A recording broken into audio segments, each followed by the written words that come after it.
හැමෝටම සුබ දවසක්. අද මම මේ YouTube වීඩියෝ එකෙන් කරන්න කියලා හිතුවේ ඔයගොල්ලන්ට EGR සිස්ටම් එක කොහොමද සාමාන්‍ය ඕනම ඩීසල් පෙට්‍රල් කාර් එකක දැන් EGR සිස්ටම් එකක් තියෙනවා. ඒක ගැන පොඩ්ඩක් හඳුන්වලා දෙන්න කොහොමද වැඩ කරන්නේ කියලා. අපි බලමු මුලින්ම ඔයගොල්ලන්ට මේ EGR එක කියන්නේ මොකක්ද කියලා පැහැදිලි කරන්න. EGR සිස්ටම් එක කියන්නේ exhaust gas recirculation කියන එක තමයි මේ EGR කියන එකේ ඒක පොඩි නම් අකුරු තුනෙන් හඳුන්වන්නේ. මේ EGR එකක් ඔයගොල්ලෝ දන්නා මේක සාමාන්‍ය ඩයෆ්‍රම් මොඩල් එකේ EGR එකක්. මේ EGR එක මේ ඩයෆ්‍රම් එක මෙතන වැක්කියුම් ලයින් එකක් කරා EGR එක මේ ඕපන් කිරීම සමයි සිද්ධ වෙන්නේ මේ EGR සිස්ටම් එකේ. තව එකක් Honda එකේ තියෙනවා සාමාන්‍ය Honda EGR එක ඉලෙක්ට්‍රික් EGR එකක්. මේක ඉලෙක්ට්‍රික් EGR එකක්. මේක සනිකර ඒ කියන්නේ ඩයෆ්‍රම් එකක් නෑ කෙලින්ම මෝටර් මේ මෝටරයක් තියෙන ඇතුලේ සොලනයිට් එකක්. ඒ සොලනයිට් එක හරහා තමයි ක්‍රියාත්මක වෙන්නේ. මේකේ වයරින් සිස්ටම් වයර් පහක් තියෙනවා. මම වෙනම පස්සේ ඒවා හඳුන්වලා දෙන්නම්. මම පොඩ්ඩක් අද ඔයගොල්ලන්ට බැලුවේ මේ EGR සිස්ටම් එක කොහොමද වැඩ කරන්නේ කියලා ඔයගොල්ලන්ට පැහැදිලි කරන්න. සාමාන්‍ය EGR එකක් වැඩ කරන්නේ නැති වුණාම මොකද්ද වෙන්නේ දෝෂය? ඒක දෝෂ වුණාම එන්ජින් එකට ඇති වෙන බලපෑම ඒ වගේ දේවල් තමයි මම අද කතා කරන්න කියලා හිතුවේ. මුලින්ම බලමු මේ EGR සිස්ටම් එකක් ඇයි මේ සිස්ටම් එක සාමාන්‍ය වාහන වලට හඳුන්වලා දීලා තියෙන්නේ. ඔයගොල්ලෝ දැන් සාමාන්‍ය වාහනයක් ඔයගොල්ලෝ දන්න ප්‍රධාන අරමුණ තමයි ඒ කියන්නේ වාහන මේ නිෂ්පාදනකවරුන්ගේ ප්‍රධාන අරමුණ තමයි මේ එමිෂන් එක.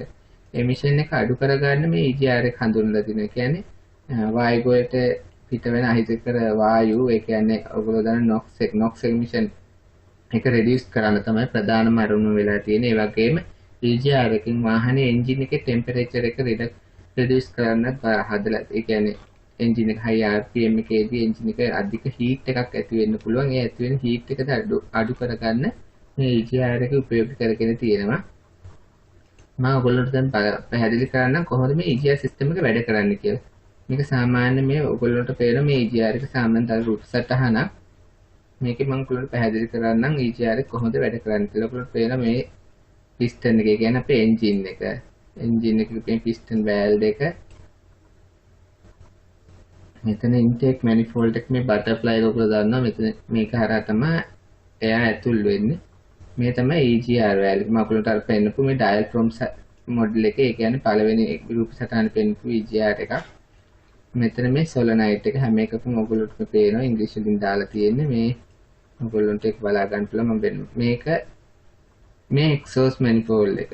සාමාන්‍යයෙන් අපි බලමු EGR එක වැඩ කරන්නේ කොහොමද කියලා. EGR එක වැඩ කරන්නේ EGR එක ඒ කියන්නේ EGR එක කියන්නේ exhaust gas recirculation. ඒ කියන්නේ exhaust gas එක මේ එන්ජින් එකෙන් පිට වෙන exhaust gas එක recirculate ඒ කියන්නේ නැවත එන්ජින් එකට ලබා දීම තමයි මේ EGR එකේ කාර්ය වෙන්නේ. මේ EGR එක අපි බලමු. ඒ කියන්නේ එන්ජින් එකට දැන් ලබා දෙන ක්‍රමය සාමාන්‍යයෙන් කොහොමද ලබා දෙන්නේ? දැන් ඔයගොල්ලෝ දන්නවා දැන් ඔයගොල්ලෝ මේක රූප සටහන කරලා EGR මෙහෙම ඇවිල්ලා මෙතන මේ exhaust බටයක් හරහා ආපහු මේ ඉන්ටේක් එකට සම්බන්ධ කරලා තමයි තියෙන්නේ. දැන් ඒක ලබා දෙන හැමතිස්සෙම හැම වෙලාවකම EGR එක ඔන් කිරීම සිද්ධ වෙන්නේ නැහැ. මොකද මේක ඒ කියන්නේ අපද්‍රව්‍ය වාත. ඒ කියන්නේ මේකේ ඔක්සිජන් ප්‍රමාණය අඩුයි. මේක පාවිච්චි වෙච්ච ඒ කියන්නේ පාවිච්චි කරලා ඉවතලා යන එක්සෝස් ගෑස් එක යන නිසා මේක සාමාන්‍ය මේකෙන් වෙන්නේ එන්ජින් එකට සාමාන්‍ය ඒ කියන්නේ එන්ජින් එක මේක රිස්ටාර්ට් කිරීමක් තමයි ඇති කරගන්නේ මේගොල්ලෝ. ඒ කියන්නේ මේ සිස්ටම් එකෙන් එන්ජින් එක කාර්යක්ෂම කරන්නේ නැහැ. මේක කරන්නේ අකාර්යක්ෂම. ඒ කියන්නේ රිස්ටාර්ට් කිරීලක් වෙන්නේ. මේ EGR සිස්ටම් එකෙන්. දැන් අපි බලමු මේ EGR එක දැන් මේ ඔයගොල්ලන්ට පේන මෙතන සොලනයිට් වැල්ව් එක. මේක තමයි ඒ කියන්නේ EGR එකට මේ ලබා දෙන වැක්කියුම් ප්‍රමාණය. දැන් ඔයගොල්ලෝ මේක බලන්න මේ ඉන්ටේක් වැක්කියුම්. ඒ කියන්නේ වැක්කියුම් එක මෙහෙම ඇවිල්ලා මේ සොලනයිට් එකට ඇවිල්ලා සොලනයිට් එකෙන් ඉන් එක මෙතනින් සොලනයිට් එක අවුට් එක. ඒ කියන්නේ පිට කරනවා. පිට කරන අවුට් එක තමයි මේ EGR වැල්ව් එකට සම්බන්ධ වෙන්නේ. දැන් මේකේ මේ වැක්කියුම් මෙතන ඉඳන් මේ සොලනයිට් එකට එනකන් ඇවිල්ලා තියෙනවා. මෙතන ඉඳන් මෙතනට වැක්කියුම් ඇති වෙන්නේ නැහැ. මේ වැක්කියුම් ඇති වෙන්නේ ඔයගොල්ලෝ දන්න මේ සොලනයිට් එකේ කරන්ට් ලයින් එක PCM එකෙන් කන්ට්‍රෝල් කරන්න ඕනේ. PCM එක කියන්නේ කම්පියුටරෙන් කන්ට්‍රෝල් කරනකොට මෙයා මේ සොලනයිට් එක ඕපන් කරාම මේ ලයින් එක බයිපාස් වෙනවා. සොලනයිට් ඕනම සොලනයිට් එකක් කරන්නේ ඔන් ඔෆ් සිග්නල් එකක් ලබා දුන්නාම මේ ලයින් එක බයිපාස්. PCM එකේ මේක ඔන් කරාම මේ වැකුම් ඉන්ටේක් එකකින් එන මේ වැකුම් ප්‍රමාණය බයිපාස් වෙලා මේ VGR එකට යනවා. EGR එකට ගියාම මේ EGR එකේ ඔයගොල්ලෝ පේනවා මෙතන ඩයල් ෆ්‍රේම් එක මේක ඒ කියන්නේ ඩයල් ෆ්‍රේම් එක උස්සනවා. ඒ කියන්නේ මේ මෙතන ඩයල් ෆ්‍රේම් එකක් තියෙනකොට මේ ඇතුලේ ගැලවුවාම සාමාන්‍ය රබර් මේ ඩයල් ෆ්‍රේම් එකක් තියෙන මේ වැකුම් මේක වැකුම් කිරිල්ල වැකුම් වලින් වැකුම් වෙනකොට ඇදිල්ලක් වෙන්නේ මේක ඉස්සෙනවා. ඉස්සුනහම මේ වෑල් එක ඉස්සෙනවා. ඉස්සුනහම මේ එක්සෝස් ගෑස් එක ඉන්ටේක් එකට ලබා දීම තමයි සිද්ධ වෙන්නේ. ඔක තමයි EGR එකේ ප්‍රධාන කාර්යය කියන්නේ වැඩ කරන ආකාරය. දැන් EGR එකක් වැඩ කරන මට මේක දැන් මගේ වීඩියෝ channel වලින් මම පුළුවන් තරම් බලාපොරොත්තු වෙන්නේ EGR එකෙන් ඇති ප්‍රයෝජන මොනවද EGR එකක් කොහොමද ඒ කියන්නේ වැඩ කරනට අමතරව EGR එකෙන් පරිසරයට සිදුවෙන දේවල් නෙමෙයි මගේ වීඩියෝ එකේ මම බලාපොරොත්තු සාමාන්‍ය ඔටෝ ටෙක්නීෂියන් කෙනෙක් විදිහට අපිට අවශ්‍ය වෙන්නේ සාමාන්‍ය මේ EGR එකක් නිසා එන්ජින් එක දෝෂයක් ආවා මේ දෝෂය කොහොමද निराකරණය කරගන්නේ? ඒ කියන්නේ දෝෂයද සාමාන්‍ය EGR එකක් වැඩ කරන්නේ නැති වුනහම ඒක කොහොමද හදාගන්නේ කියන එක තමයි මගේ වීඩියෝ වලින් මම ප්‍රධාන වශයෙන් ඔයගොල්ලන්ට ඒ කියන්නේ කරන්න බලාපොරොත්තු වෙන්නේ. දැන් බලමු අපි මේ EGR එක සාමාන්‍ය EGR එකක් වැඩ කරන්නේ නැති වුනහම මොකද වැඩ කරන්නේ නැහැ කියන අපි හිතමු EGR එකක් දැන් මේ EGR එකක් වැඩ කරන්නේ නැති වෙන්න හේතු ඕන එකක් වෙන්න පුළුවන්. මෙතනින් මේ වැකුම් බටයක් ලීක් වෙන්න පුළුවන්. එතකොටත් EGR එක වැඩ කරන්නේ නැහැ. මෙතන මේ වැකුම් බටේ කොහෙන් ලීක් එකක් ආවත් EGR එක වැඩ කරන්නේ නැහැ. එතකොට එක්සෝස් ගෑස් එක ගොඩක් වෙලාට එක්සෝස් ගෑස් එකේ ඉන්නේ ඇලුමිනියම්. ඒ කියන්නේ බටයක් ලේසියෙන් ඩැමේජ් වෙන්නේ නැහැ. ඒ නිසා ගොඩක් වෙලාට EGR එකක් ඒ කියන්නේ EGR එකක එන්ජින් කම්පියුටරෙන් ඒ කියන්නේ PCM එකෙන් power ඒ කියන්නේ P කෝඩ් එකක් එවනවා නම් ඒ P කෝඩ් එක හැම තිස්සෙම ගොඩාක් වෙලාට ඔයගොල්ලෝ බලන්න ඔයගොල්ලන්ට මේ ඒ කියන්නේ ඒක ගොඩාක් වෙලාට මේ වැකුම් ලයින් එක සොලනයිට් එක වැකුම් ලයින් එකයි මේ වැකුම් ලයින් ටිකයි මේ ඩයල් ෆ්‍රේම් එකයි තමයි ගොඩාක් වෙලාට සවුතුනේ. ඊට අමතරව මේ ඔයගොල්ලෝ දන්නවා මේ එක්සෝස් ගෑස් එක දෙන්නේ මේ එක්සෝස් ගෑස් එක එනකොට ස්ලජ් ඇති වෙනවා. ඒ කියන්නේ කාබන් ඩිපොසිට් වෙනවා. ඒ හරහා මෙන්න මේ ලයින් එක બ્લોක් වෙන්න පුළුවන්. ඒ બ્લોක් වුණාම සාමාන්‍යයෙන් ඔන්න ඔය ටික තමයි EGR එකක් වැඩ කරන්නේ නැති වෙන ප්‍රධානම හේතු ටික වෙන්නේ. ගොඩාක් වෙලාට 100%ක්ම වගේ. ඉතින් අපිට බලත හැකි දැන් ඕකේ අපි හිතමු ඔයගොල්ලන්ට P කෝඩ් එකක් අහම ඔයගොල්ලන්ට හරි ලේසියෙන් බලන්න පුළුවන්. ඔයගොල්ලෝ මේකේ දැන් මේ සිස්ටම් එකේ මේ ඩයල් ෆ්‍රේම් මොඩල් සිස්ටම් එකේ ඔයගොල්ලෝ මේ ලයින් එකට මේ ලයින් එක මෙතනින් ගලවලා ඔයගොල්ලෝ එන්ජින් එක අයිඩල් ස්ටාර්ට් කරලා මෙතනින් ගලවලා ඔයගොල්ලෝ මෙතනට වැකුම් ලබා දෙන්න. ඒ කියන්නේ වැකුම් පම්ප් එකකින් හරි නැත්නම් ඔයගොල්ලන්ට කට තියලා පොඩ්ඩක් හයියෙන් පොඩ්ඩක් ඇද්දාම මේ ඩයල් ෆ්‍රේම් එක ඉස්සෙනවා. ඉස්සුනහම එන්ජින් එක රෆ් අයිඩල් එකක් වගේ එනවනේ. ඒ කියන්නේ එන්ජින් එක සාමාන්‍යයෙන් අයිඩල් එකේදී පෙට්‍රල් වාහන වල මේක ඩීසල් වල ටික අයිඩල් වලත් ඔන්න වෙන වෙලාවල් තියෙනවා. ඒකට පෙට්‍රල් වල කවදාකවත් එන්ජින් එක අයිඩල් එකේදී කවදාකවත් EGR වෑල් එකක් ඕපන් කරන්නේ නැහැ PCM එකේ. මොකද එන්ජින් එක අයිඩල් එකේදී EGR වෑල් එකක් ඕපන් වුණොත් එන්ජින් එක මිස් වෙනවා. එන්ජින් එක රෆ් අයිඩල් එකක් වෙන්න පුළුවන්. ඉතින් ඔයගොල්ලන්ට හරි ලේසියෙන් බලා ගන්න පුළුවන් මේ EGR මේ සිස්ටම් එක වැඩද කියලා. ඔයගොල්ලෝ මෙතනින් මේ වැකුම් බටේ ගලවලා මෙතනට කට තියලා හොඳට ඇදලා බලන්න. නැත්නම් වැකුම් පම්ප් ඇතුළේ වැකුම් පම්ප් එකෙන් වැකුම් ලබා දෙන්න මේ EGR වෑල් එක වැඩ කරනවා නම් ඒ කියන්නේ මේ හරිය කිසි එකක් બ્લોක් නැත්තම් දැන් ඔයගොල්ලෝ ඇද්ද ගමන් මේ එන්ජින් එක එකපාරට මිස් වෙන්න ගන්නවා. එන්ජින් එක නවතින්න වගේ යනවනම් ඔයගොල්ලෝ දන්නවා අනිවාර්යෙන් මේකේ මේ කොටස් ටික ඔක්කොම හොඳයි. ඒ කියන්නේ ඔයගොල්ලෝ දන්නවා මෙතන ඉඳන් මේ වැකුම් බටේ ඉඳන් මේ ටිකයි මේ සිස්ටම් එක ඔක්කොම හොඳයි. දැන් ඔයගොල්ලෝ හිතන්නේ EGR දැන් ඔයගොල්ලෝ මේ විදිහට කරාමත් මේ EGR එක ඒ කියන්නේ එන්ජින් එකේ කිසිම වෙනසක් ඇති වෙන්නේ නැත්තම් ඔයගොල්ලෝ දාන්නවා එතකොට ඒ කියන්නේ එන්ජින් එකේ දෝෂය තියෙන්නේ මේ ඩයල් ෆ්‍රේම් එක හරි මේ ඒ කියන්නේ මේ පැසේජ් එක මොකක් හරි બ્લોක් වෙලා හරි තියෙන්න පුළුවන්. එන්න එකයි. දැන් ඔයගොල්ලෝ එහෙම තියෙද්දි ඔයගොල්ලෝ මේව කටින් ඇද්දාම ඊරුවාම ඒ කියන්නේ වැකුම් පම්ප් එකකින් වැකුම් ලබා දුන්නාම මේකේ වයිබ්‍රේට් එකක් එන්ජින් එක ස්ටෝරින් එකටියක් වගේ ඇති වෙනවා නම් අනිවාර්යයෙන් ඔයගොල්ලෝ මේ ඉලෙක්ට්‍රික් සෝලනයිට් එක පරීක්ෂා කරන්න. සෝලනයිට් එකට එනකම් වැකුම් එනවද කියලා බලන්න. මෙතනට එනකම් වැකුම් එන්න ඕනේ. වැකුම් එනවා නම් ඔයගොල්ලෝ මේ සොල්නයිට් එක බලන්න. සොල්නයිට් එක වැඩ කරනවද කියලා ඔයගොල්ලන්ට සාමාන්‍යයෙන් බැටරි 12 ලෝඩ් දීලා බලන්න පුළුවන්. මේ ඔය විදිහට මේ සිස්ටම් එක බලා ගන්න පුළුවන්. ඒ වගේම දැන් අපි බලමු දැන් මේකේ සාමාන්‍යයෙන් මම ඔයගොල්ලන්ට පොඩ්ඩක් මම මේ තව සිස්ටම් එකක් තියෙනවා. ඔයගොල්ලන්ට මේ සාමාන්‍යයෙන් මේකේ ඉන්නේ ෆෝර්ඩ් වල. මම මේ දෙක හඳුන්වලා දුන්නේ. මේ ඔයගොල්ලන්ට පේනවා මේ එක්සෝස් එකෙන් බටර් ලයින් දෙකක් යනවා. පොඩි බටර් ලයින් දෙකක් යනවා. මේ සිස්ටම් එකේ ෆෝර්ඩ් වලට විතරයි ගොඩාක් වෙලාට ගොඩාක් දැනට තියෙන ෆෝර්ඩ් වල තමයි ගොඩක් වෙලාට මේක සෙන්සර් එකක්. ඩෙල්ටා ප්‍රෙෂර් ෆීඩ්බැක් සෙන්සර් එක කියලා කියන්නේ DPFE කියලා. මේ සෙන්සර් එක කරන්නේ මොකද්ද? මේකෙන් බලනවා කම්පියුටරේ EGR දැන් අපි තුන් PCM එක EGR එක ඕපන් කරාම මේ සෙන්සර් එකෙන් data ලබා ගන්න. ඒ කියන්නේ මම මේක දැන් ඔයා හිතන්න ඔයගොල්ලෝ හිතන්න PCM එකෙන් මේ විදිහටම මේක ඕපන් කරා. ඕපන් කරාම මේ එක්සෝස් ගෑස් එක මෙහෙම මෙතනින් යනවා. දැන් අපි හිතමු PCM එකට data දැන් අපි හිතමු මේ සෙන්සර් එක මම උදාහරණයක් නිකන් කියමු අපි 2.5 වෝල්ට් කියලා හිතමු. 2.5 වෝල්ට්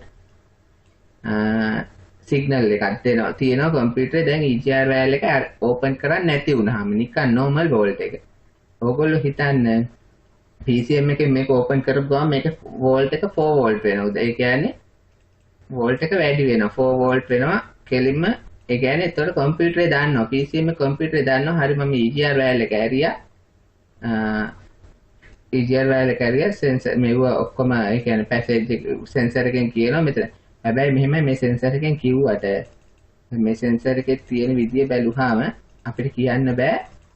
දැන් මේ සෙන්සර් එක බ්ලොක් මෙතන බ්ලොක් වුණොත් මෙතන වුණාට දැන් EGR එක ඕපන් කරාට මේ සෙන්සර් එකෙන් ඕපන් කරාට මෙතන බ්ලොක් වුණාම දැන් මෙතන දැන් ඔයගොල්ලෝ හිතන්න මම මෙහෙම දැන් PCM එකෙන් කම්පියුටරේ උඩ මේ ලැප් එකෙන් කරන නිසා හරි අමාරුයි මේ ලියන්න. ඔයගොල්ලෝ PCM එක දැන් අපි හිතමු PCM එකෙන් මේක ඕපන් කරා. ඕපන් කරාම මෙතන බ්ලොක් වෙලා තියෙනවා. මේ පැසේජ් එක බ්ලොක් වෙලා තියෙනවා. ඒ කියන්නේ වැඩ මෙතනින් අපි මේක දැන් මේ ඩයෆ්‍රේම් එක ඇරුණාට ඩයෆ්‍රේම් එක ඇරෙනවා. ඇරුණාට බ්ලොක් වෙලා තියෙනවා. මෙතන යන්නේ නැතුනම මේ එක්සෝස් ගෑස් එක මෙතනින් ගමන් කරන්නේ නැහැ ඉන්ටේක් එකට. ගමන් කරන්නේ නැති වුණාම මොකද්ද වෙන්නේ? දැන් මේකේ මේ ප්‍රෙෂර් ඩිෆරෙන්ෂල් එකක් ඇති වෙන්නේ නැහැ. ඒ කියන්නේ මේකේ මේ සෙන්සර් එකෙන් කරන්නේ ප්‍රෙෂර් එකේ ඇති ඩිෆරෙන්ෂල් එක වෙනස් වීම තමයි මනින්නේ. දැන් ඔයගොල්ලන්ට පේනවා මේ දෙකේ දෙක. දැන් මේක ඕපන් වෙන්නේ.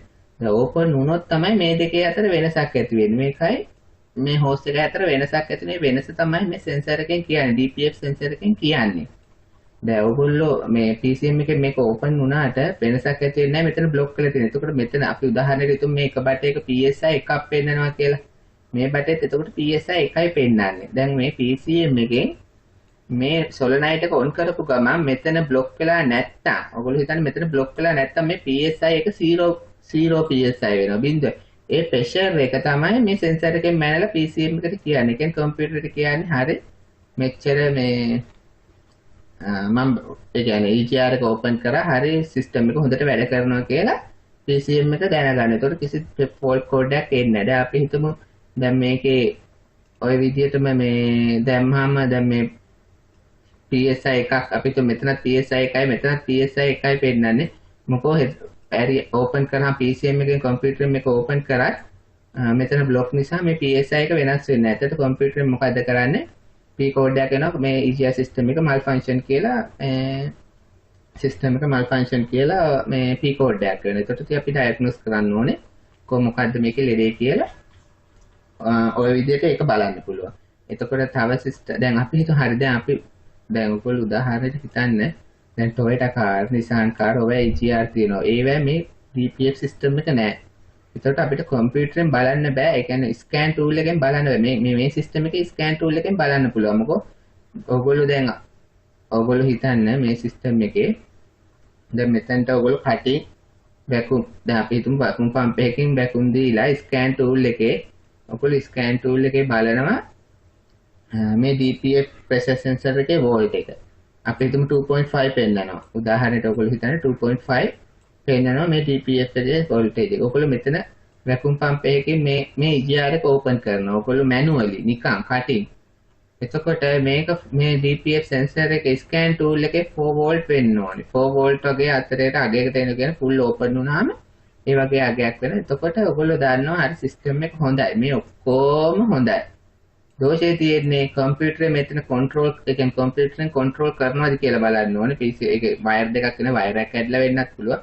එක්ක මේ solenoid එක සවුත් වෙන්න පුළුවන්. මේ vacuum line එක සවුත් වෙන්න පුළුවන්. ඔන්න ඔය සිස්ටම් එකේ ස්කෑන් ටූල් එකේ බලන්න පුළුවන්. අපි හිතමු දැන් ඔයගොල්ලෝ හිතන්නේ normal car එකක්. ඒ කියන්නේ සාමාන්‍ය normal car එකක් කිව්වහම ඔයගොල්ලෝ හිතන්නේ මේ සිස්ටම් එක නෑ. ඒ කියන්නේ මේ DPF සිස්ටම් එක නෑ. ඔයගොල්ලෝ මේ ටික අයින් කරලා ගන්න. මෙතනින් DPF සිස්ටම් එක නෑ. හොඳේ? normal car එකේ මේ විදිහට තියෙනවා. දැන් ඔයගොල්ලෝ හිතන්නේ normal car එක අපි කොහොමද බලාගන්නේ සාමාන්‍යයෙන්? අපි බලා ගන්න ඕනේ අපි තුමු කම්පියුටරේ කොහොමද කියන්නේ මේකේ දෝෂයක් තියෙනවද කියලා කොහොමද කියන්නේ කියලා මම ඔයගොල්ලන්ට පොඩ්ඩක් පැහැදිලි කරන්නම්. දැන් ඔයගොල්ලෝ හිතන්නේ කම්පියුටරේ මේක එයාට අවශ්‍ය වෙලාවට ඒ කියන්නේ එයාට අවශ්‍ය වෙලාවෙදී එයා ඔන් කිරීමක් වෙනවා මේක PCM එකේ කියන්නේ කම්පියුටරේ මගින් ඔන් වෙන්නේ. කම්පියුටරේ කොහොමද දැනගන්නේ මේක පැසේජ් බ්ලොක් වෙලාද කියලා. ඒ කියන්නේ එයා සාමාන්‍යයෙන් කම්පියුටරේ දැනෙන්න හේතුව. එයා data ලබා ගන්නේ computer data ලබන්නේ අපි තුමු computer මේක open කරනවා solenoid එක open කරනවා EGR එකත් open වෙනවා කිසිම දෝෂයක් නැහැ exhaust gas එක යනවා intake manifold එකට දැන් ඔයගොල්ලෝ හිතන්නේ computer කොහොමද දන්නේ හරි මම EGR එක open කරාම ගානට මට අවශ්‍ය විදියට අවශ්‍ය ප්‍රමාණයට exhaust gas intake එකට ඇතුළු වුණා කියලා computer බලන්නේ මෙතන ඔයගොල්ලෝ දන්නවා අර map sensor එක ඔයගොල්ලන්ට මම කලින් වීඩියෝ වල කියලා දුන්නා map sensor එක කොහොමද වැඩ කරන්නේ ඒක බලලා නැත්නම් ඒක අනිවාර්යෙන් බලන්න. ඒක එතකොට ඔයගොල්ලන්ට ගොඩාක් පැහැදිලිව තේරුම් ගන්න පුළුවන් මේ වීඩියෝ එකත්. map sensor එක ඔයගොල්ලන්ට මම කිව්වා සාමාන්‍ය අපි හිතමු උදාහරණයක් මම ගන්නම්. අපි හිතමු 5 psi pressure එකක් තියෙනවා map sensor එකේ. ඔයගොල්ලෝ හිතන්න 5 psi pressure එකක් තියෙනවා. දැන් මේ EGR එක open කරාම මෙතනින් අමතර exhaust ඇතුල් වෙනවා. ඇතුල් වෙලා මේ අමතර exhaust ප්‍රමාණය ඒ කියන්නේ මෙතනින් pressure එකක් ආව වැඩිපුර එයා ඇතුල් වෙනවා. එතකොට මේක 6 psi වෙනවා. මොකද වෙන්නේ? එතකොට කම්පියුටරේ දාන්නවා. දැන් කම්පියුටරේ දාන්නවා හරි මම EGR එක open කරාම map sensor එකෙන් කී ඉස්සලා තිබ්බේ 5 psi now 6 psi වුණා. එතකොට කම්පියුටරේ දාන්නවා හරි මෙයා අවශ්‍ය ප්‍රමාණයට EGR එක open වෙලා තියෙනවා. කම්පියුටරේ එතකොට හරියට වැඩ කරනවා. ඒ කියන්නේ දෝෂයක් නැහැ කියලා දන්නවා. අපි හිතමු මෙතන block වුණා කියලා. දැන් මෙතන ඔයගොල්ලෝ හිතන්නේ මේ block වෙලා තියෙන්නේ intake manifold එක ගාව block වෙලා තියෙන්නේ. block වුණාම මොකද්ද වෙන්නේ? PCM එක මේ වැඩ කරාට map sensor එකෙන් කිසිදු අගයක් වෙනස් වෙන්නේ නැහැ. PCM එකෙන් මේක on කරනවා. on කරාට map sensor එකේ කිසිදු අගයක් වෙනස් වෙන්නේ නැහැ. ඒ කියන්නේ 5 tip එක 5ම තියෙනවා.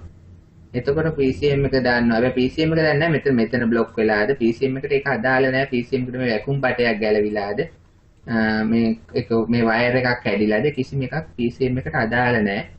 PCM එකෙන් දාන්නේ එක දෙයයි EGR system එක වැඩ කරන්නේ නැහැ. PCM එක මොකද යන්නේ? කෝඩ් එකක් එවනවා. එතකොට අපි ඒ කෝඩ් එක අනුව ඉතින් ගමන් කරනවා. ඔන්න ඔහොම තමයි මේ PCM එකේ දැනගන්නේ. අපි හිතමු දැන් සමහර එන්ජින් තියෙනවා මම ඔයගොල්ලන්ට කිව්වා. සමහර එන්ජින් තියෙනවා map sensor එක නෑ mass flow sensor එක තමයි තියෙන්නේ. mass flow sensor එක තියෙන ඔයගොල්ලෝ දන්නවා මෙතනින් ඉහළ. දැන් throttle body එකෙන් ඉහළ මෙතන mass flow sensor එක තියෙනවා. අපි හිතමු map sensor එක නෑ කියලා. ඒකේ නෑ map sensor එකක්. එතකොට mass flow sensor එකෙන් කොහොමද? දැන් අපි PCM එකේ දැනගන්න PCM එක දැනගන්නවා. PCM එක මෙයා on කරාම මේ exhaust gas මේකට යනවා නම් ඒ කියන්නේ කිසි දෝෂයක් නැතුව exhaust gas එක මේකට යනවා නම් මේ mass flow sensor එකේ එන අගය අඩු වෙනවා. ඒ කියන්නේ ඔයගොල්ලෝ දන්නවා සාමාන්‍යයෙන් අපි හිතමු මේක ඇතුලේ දැන් 5 psi තියෙනවා. psi 5ක pressure එකක් තියෙනවා. දැන් මෙයා මෙතනින් pressure එක දුන්නාම මේක 6 psi වුණා. මේක 6 psi වුණාම මෙයාගෙන් ඉල්ලන ප්‍රමාණය අඩු කරනවා. ඒ කියන්නේ අඩු වෙනවා ඔටෝම. මෙයාගෙන් අපි හැමතිස්සෙම pressure එකක් ගන්නවනේ. යම් pressure එකක් ඒ pressure එක අඩු වෙනවා. මොකද ඇතුලේ pressure එක වැඩි වෙනකොට මෙයාගෙන් එන ප්‍රමාණය අඩු වෙනවා. ඒකයි map sensor එක. එතකොට map එකේ වෙන්නේ මොකද්ද? ඔයගොල්ලෝ දන්නවා map එකේදී වෙන්නේ pressure එක වැඩි වෙනවා. ඒකට mass flow sensor එකේ වෙන්නේ pressure එක අඩු වෙනවා. ඒ කියන්නේ mass flow sensor එකේ අගය අඩු වෙනවා.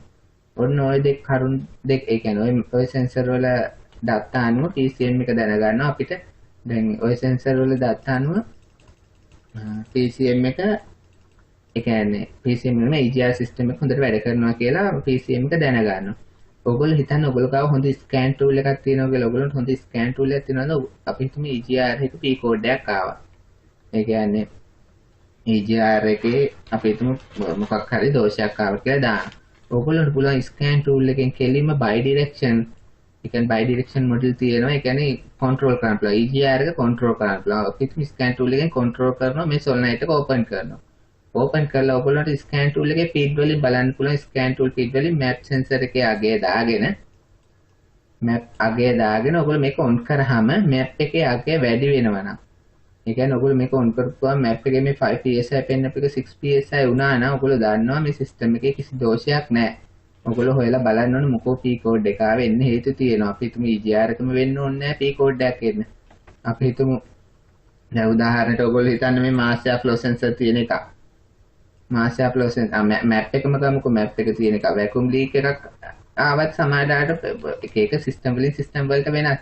වැකියුම් ලීක් එකක් ආවත් එන්න පුළුවන් එක එක සිස්ටම් එක එක විදිය. ඒ නිසා ඔයගොල්ලෝ දැන් අපි P කෝඩ් එකක් ආවා කියලා ඒ කියන්නේ ඒකම දෝෂය කියලා අපි මේ සොලනයිට් මාරු කරලා මේ EGR ඩයග්‍රෑම් එක මාරු කරලා ඒවා බලලා මේ අපි සිස්ටම් එක හරියටම හඳුනා ගන්න ඕනේ කොහොමද වැඩ කරන්නේ කියලා. අනේකයි දැන් මේ EGR සිස්ටම් එක වැඩ කරන විදිය තමයි මම ඔයගොල්ලන්ට පැහැදිලි කරේ. ඔයගොල්ලන්ට ගොඩාක් ප්‍රයෝජනවත් වෙයි කියලා මම හිතනවා. මම ඔයගොල්ලන්ට පෙන්නනවා මේ EGR එක. ඒ කියන්නේ ස්ලයිඩ් වුණාම මෙතන EGR එක ඔයගොල්ලන්ට පේනවා මේකේ තියෙන EGR එක කියන්නේ මේ වෑල් එක මේ ඩයල් ෆ්‍රේම් එක මේ තියෙන වෑල් එක මේ වෑල් එක මෙතනින් එක්සෝස් ගෑස් ඇවිල්ලා මෙහෙන් ඉන්ටේක් එකට යන එක තියෙන්නේ. දැන් ඔයගොල්ලෝ හිතන්න මේ වෑල් එක හිර වුණාම ස්ටක් ඕපන් වුණාම ස්ටක් ක්ලෝස් වුණාම ඇති වෙන දෝෂ වෙනයි. ඔයගොල්ලන්ට මම එකක් පොඩ්ඩක් පැහැදිලි කරන වීඩියෝ එක දිග වෙනවා. ඒ වුණාට ඔයගොල්ලෝ ඉතින් බලන්න ඔයගොල්ලෝ ඉගෙන ගන්න ආසයි නම් ඔයගොල්ලෝ බැලුවම ඔයගොල්ලන්ට යම් කිසි ප්‍රමාණයක් මේකෙන් දැනීමක් ගන්න 100ක් ගන්න බෑ. ඒ වුණාට සාමාන්‍යයෙන් ඔයගොල්ලන්ට ටිකක් තේරෙන්න ඔයගොල්ලන්ට සාමාන්‍යයෙන් දෙයක් ඉගෙන ගන්න පුළුවන්. ඒකයි මම කියන්නේ පුළුවන් තරම් වීඩියෝ එක ස්කිප් නොකර පුළුවන් තරම් බලන්න. දැන් අපි හිතමු මම ඔයගොල්ලන්ට මේක පැහැදිලි කරන්නම් කොහොමද මේ EGR සිස්ටම් එකේ දෝෂ ඇති වෙන ඊට අමතරව. අපි හිතමු මේ වෑල් එක. උදාහරණයක් ඔයගොල්ලෝ හිතන්න දැන් මම ඉස්සෙල්ලා කලින් රූප සටහන පෙන්නුවා මේ වෑල් එක ස්ටක් ඕපන් වුණා කියලා. ඒ කියන්නේ ස්ටක් ඕපන් වෙනවා කියන්නේ මේක ඕපන් වෙලා තියෙන හැමතිස්සෙම. එතකොට මොකද්ද වෙන්නේ? එන්ජින් එක හැමතිස්සෙම එන්ජින් එක අයිඩල් එකේදී හැමතිස්සෙම රෆ් ගතියක් මිස් එකක් ඔයගොල්ලන්ට තේරෙනවා මිස් එකක් ඇති වෙනවා. ඩගඩග නිකන් වයිබ්‍රේට් එකක් ඇති වෙනවා. මොකෝ අමතර එක්සෝස් ඇතුල් වෙන හැමතිස්සෙම. මොකද්ද මේ අමතර එක්සෝස් ඇතුල් වෙනකොට දැන් මේකේ ඔයගොල්ලෝ හිතන්න PCM එකෙන් දන්නේ නැහැනේ අමතර PCM එකෙන් මේක ක්ලෝස් කරලා තියෙන්නේ. PCM එකේ තමයි මේ වෑල් එක වැහිලා තියලා මෙතන. ඒ වුණාට ඇත්තටම වෙලා තියෙන්නේ දැන් PCM එක එහෙම වැහිලා කියලා හිතුවට මෙතන වෑල් එක ස්ලජ් නිසා ඒ කියන්නේ කාබන් නිසා මෙතන ඕපන් වෙලා ස්ටක් වෙලා තියෙන්නේ. ඒකට මේ exhaust gas මේ exhaust gas එක එතකොට මේ chamber එකට ගිහින් ඔයගොල්ලෝ දන්නා දැන් මේ සිලින්ඩරයේ ඉඩ එකම ප්‍රමාණය. සිලින්ඩරයේ ඉඩේ වෙනසක් වෙන්නේ නැහැ නේද? ඔයගොල්ලෝ හිතන්නේ මෙතනින් දැන් සාමාන්‍යයෙන් එන්ජින් එකක් වැඩ කරන්නේ 14.7කට ඒ කියන්නේ ඒ ඔක්සිජන් වලට එකක් ෆියුල් වෙලා. දැන් ඔයගොල්ලෝ හිතන්නේ මේ 14.7න් එකක් ඔක්සිජන් වලට එකක් ෆියුල් නේ ලැබෙන්නේ. දැන් මේක ස්ටක් ඕපන් වුණාම ඔයගොල්ලෝ බලන්න දැන් මේකේ 14.7කට ඉඩ නැහැ. දැන් මේ 14.7 තමයි මේ සිලින්ඩරය ඇතුලේ පිරෙන්නේ. දැන් මේ 14.7ට ඉඩ නැතින මේ ඔක්සිජන් ප්‍රමාණය අඩු වෙනවා. ඒ කියන්නේ අපි හිතමු එතකොට 8ක් දාමු අපි. එතකොට මේ එක්සෝස් තමයි ඉතුරු ටික 14. මෙතන මේ සිලින්ඩරේ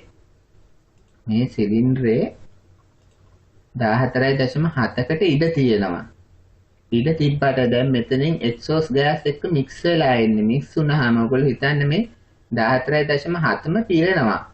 පිරුණට පිරෙන්නේ මික්ස් වෙලා. ඒ කියන්නේ මෙතනින් එන ෆ්‍රෙෂ් එයා. ඒ කියන්නේ ඔක්සිජනුයි මෙතනින් වෙච්ච වෙස්ට් ඒ කියන්නේ අපත මේ එක්සෝස් ගෑස් එකයි මේ දෙක මික්ස් වෙලා තමයි මේ සිලින්ඩරය ඇතුලේ පිරෙන්නේ. එතකොට මොකද්ද වෙන්නේ? කම්පියුටරේ දන්නේ මෙතන EGR වෑල් එකක් ඕපන් කරලා කියලා. කම්පියුටරේ ලබා දෙන්නේ ඒ දැන් 14.7ට ලබා දුන්න ෆියුල් එකම ඒ කියන්නේ එකම මේකට ලබා දෙනවා. ලබා දුන්නට වැඩක් නැහැ මොකෝ හේතුව මෙතන තියෙන්නේ ඔක්සිජන් අණු 8ක් විතරයි. ඒ කියන්නේ ඔයගොල්ලෝ දන්නා අනිත් ටික තියෙන්නේ එක්සෝස් ගෑස් එක.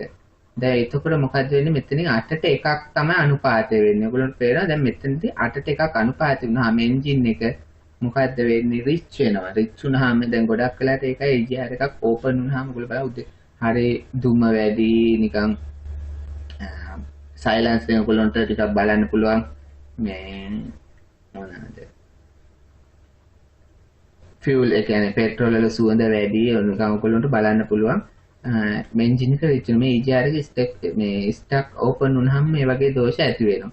ඒ වගේම EGR එකක් ස්ටක් ක්ලෝස් වුණාම ගොඩක් වෙලාට ඒක එන්ජින් එකට බලපාන සාමාන්‍ය ස්ටක් ක්ලෝස් වුණාම හයි RPM එකේදී එන්ජින් එකේ ඕවර් හීට් එකට. ඒ කියන්නේ සාමාන්‍ය එන්ජින් එක ඕවර් හීට් එක අඩු කිරීම එමිෂන් එකට අමතරව මේ සිලින්ඩර් එකේ ඒ කියන්නේ චැම්බර් එකේ හීට් එක අඩු කිරීම තමයි මේ EGR එකේ අරමුණ එක අරමුණ. කොහොමද අඩු කරගන්නේ එන්ජින් එක හීට් වෙනකොට කම්පියුටර් මේක ඔන් කරලා මේ එක්සොස් ගෑස් මේකට දීලා එන්ජින් එක රිටාර්ඩ් කරනවා. ඒ කියන්නේ රිටාර්ඩ් කරනකොට ඔයගොල්ලෝ දන්නවා මේකේ බලය අඩු කරනවා. ඒ කියන්නේ කාර්යක්ෂමතාවය අඩු කිරීමක් තමයි සිද්ධ වෙන්නේ. එතකොට එන්ජින් එක ඒක අපිට තේරෙන්නේ නැතුණට අපි වේගින් යන වෙලාවට වෙනවා. අමතර වුණාම එන්ජින් එක එතකොට සාමාන්‍ය හීට් එක පොඩ්ඩක් අඩු කිරීම ටෙම්පරේචර් එක අඩු වුණාම එන්ජින් එකේ පැවැත්මට හොඳයි. ඒ වගේම එමිෂන් එක රෙඩියුස් කරන්නයි ඔය දෙක තමයි ප්‍රධානම අරමුණ වෙලා තියෙන EGR එක. ඉතින් ඔන්න ඔහොමයි මේ EGR සිස්ටම් එක වැඩ කරන්නේ. මම හිතනවා ඔයගොල්ලන්ට මේකෙන් යමක් ඉගෙන ගත්තා කියලා. ඔයගොල්ලන්ට මොන හරි ප්‍රශ්න තියෙනවා නම් EGR සිස්ටම් එක ගැන කමෙන්ට් කරන්න. මොන හරි තියෙනවා මම දන්න දෙයක් තියෙන දෙයක් මහත් පුළුවන් විදිහට උදව් කරන්න. EGR සිස්ටම් එක ඔය විදිහට වැඩ කරන්නේ. ඔයගොල්ලෝ EGR සිස්ටම් එන එක විදි තියෙනවා ඩීසල් වලයි පෙට්‍රල් වල. හැබැයි කාර් එකයි දෙක. කොහොමම කාර් එකයි මොකද එක්සෝස් ගෑස් එක ඉන්ටෙක් එක හරහා බාරලා දීලා එන්ජින් එකේ ටෙම්පරේචර් එක අඩු කරන්න. ඒ වගේම එමිෂන් එක රෙඩියුස් කරන එක තමයි ප්‍රධාන අරමුණ වෙලා තියෙන්නේ. ඔන්න ඔහොමයි EGR සිස්ටම් එක වැඩ කරන්නේ. මම හිතනවා ඔයගොල්ලෝ මේකෙන් දෙයක් ඉගෙන ගත්ත කියලා. අදට මම මේ වීඩියෝ එක චුට්ටක් දිග වැඩි. මම ඔයගොල්ලන්ට අදට මේ වීඩියෝ එක මෙතනින් නතර කරනවා. එහෙනම් ඔයගොල්ලන්ට හැමෝටම සුබ දවසක්. දෙවි පිහිටයි.